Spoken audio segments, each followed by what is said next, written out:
Hello everyone, and welcome to the next edition of the Holland Land Office Museum. My name is Ryan Duffy and I'm the director of the museum.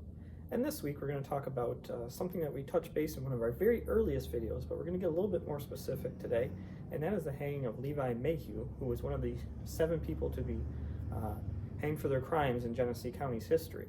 And his might be one of the more well-known. And it actually, the execution occurred very early May in 1866, so it's very near an anniversary of it. So we're going to go through the life of Levi and how he met his end at the end of the rope on the Genesee County gibbet. So to give you a little bit of background on Mr. Mayhew, Levi Mayhew was born in Pembroke in 1843. Not much is known about his early life other than he studied to be a cooper and was in the cooper's trade. When the Civil War broke out, we do know that he enlisted, but we don't know in what unit. But we assume it was one of the local units, though it didn't seem to reduce his temper, which he was known to have before he enlisted. Now, his catastrophe revolves around a woman named Sarah Dunham, who he had had relations with before he went off to war, and maybe even had a child with as late as 1863. However, when he went away to war, Sarah married another man named Theodore Durham, and they were together when Levi came back from the war. However, their relationship didn't seem to end now that she was married, and they would continue to interact in different ways.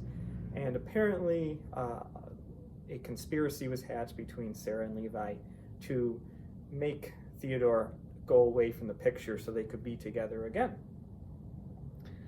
So it was proposed by Sarah, at least that's the claim, that Levi attack him while he was out in the fields, and thus they would be able to be together with Theodore out of the picture.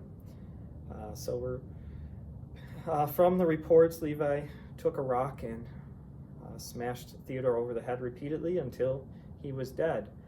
However, the crime did not go unnoticed. This happened in the middle of July of 1865, and eventually, Levi was caught and was to be taken to court on his crimes to face probably the stiffest punishment he could.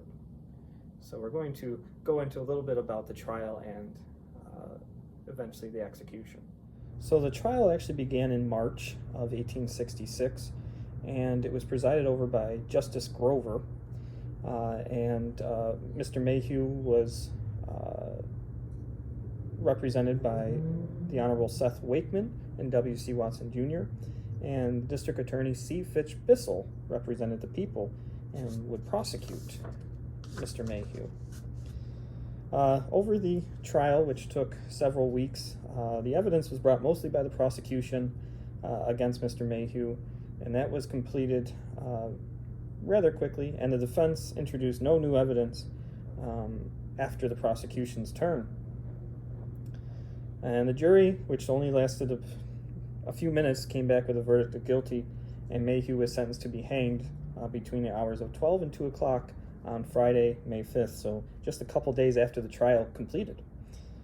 And it was reported that he burst into tears. Now, the main piece of evidence was actually a confession he gave to a Reverend Caton of Pembroke, who visited him several times since he was in prison.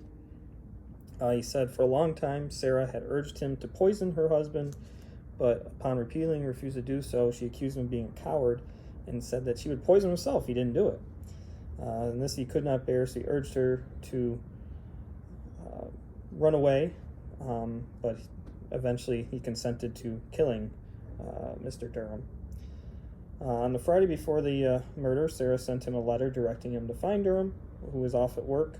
He went and met him at Vincent's, which was a near farmer, and they were together on Friday evening of the murder. After they arrived at Indian Falls, they went swimming, and there they got into a quarrel with Durham's wife, and Mayhew threw a heavy stone at Durham as he stood near the rock, and it struck him in the side of the head and fractured his skull and caused severe blood loss. And when Durham fell down, he fell into the river and soon after died. So the execution, which occurred on May the 4th, actually took place on this gibbet here, with the noose there. But this was a public execution, as they had at those times, so people from all around could come, and they actually paid tickets to see. So if you come to the museum, you can actually see one of those tickets. But about 1:30, he was escorted to the scaffold, and he was told he had about 10 minutes to live, and asked if there was anything left to say. And it was that Sheriff Parley Upton was the one in charge of the execution. And Mayhew said, "I want to say to my fellow man that I am sorry I ever stained my hands in my fellow creature's blood, and hope my fate and doom may be a warning to all who think it is just I be executed. Young people should mind their parents, for they will give them nothing but good advice. I die in the faith of Jesus, and I hope that he will forgive my sins. I leave here hopeful, and I bid you all goodbye. I have endeavored to tell the things correctly as they transpired. That is all I have to say." Then the rope was adjusted around his neck, and he was strung up and was considered dead soon after. Now, they actually left his body swinging in the rain as it started to rain that day in front of the crowd, but thus ended one of our worst crimes in Genesee County's history. Now, Sarah Durham, she actually remarried, and took very little amount of time, as it was just over a year after her husband died, to an Elias Hall, and she had 2 more children by him, Frank and Estella. She then remarried a 3rd time to James Stevens, but she had 2 more children, Delbert and James, and by 1900 she was living on her own in Orleans County. In 1915 she resided with a family named Cleveland in Shelby, New York, and in 1920 she was found with her daughter and Estella in Ridgeway in Orleans County. And according to records, she died in April 1930, so she outlived all the others involved by a good 65 years. Well, I hope you enjoyed this edition of the Land Office's Artifact video series and learned a little bit more about one of the hangings in Genesee County's history, that of Levi Mayhew on May 4th, 1866.